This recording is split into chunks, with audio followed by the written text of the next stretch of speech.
Once, long ago, a baby was born. She had the beak of a bird and feathers black and worn. Her eyes were like marbles, shining in light, with a milky white color, like the moon at night. Her parents despised her, hating her looks, so they shook her and beat her with a big, thick book. Her parents, you see, were religious fanatics, who deemed her a demon and locked her in the attic. As years went by, she took her daily beatings, as her parents fed her dirt and bugs for eating. But they failed to realize that she was still half human, and grew up to become a strong-willed woman. She grew sharp talons on her hands and her feet, and found some friends that she could meet. She gained the trust of birds outside, her only companions, while she was forced to hide. She spoke to them of her thoughts of revenge, and they agreed that she should be avenged. So one dark night, with his belt in hand, the father was ready for another beating he had planned.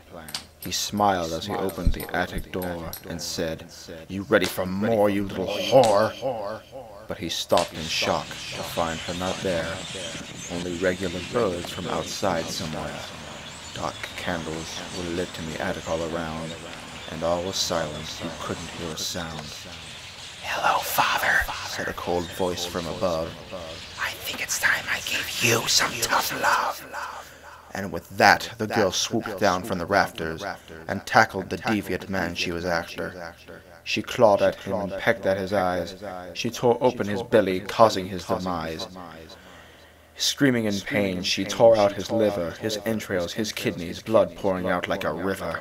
She fed on his body and gave some to her friends, loving every moment this sweet black revenge. And while they feasted upon his bloody remains, she became more thirsty, more evil and deranged. And just then her mother came up and she saw the horrible sight which she had partly caused.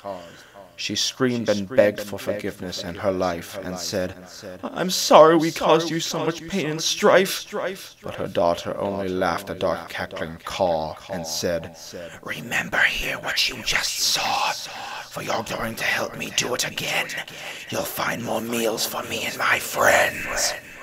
So the years went by and her mother did just that, finding more people for her daughter to eat and to attack.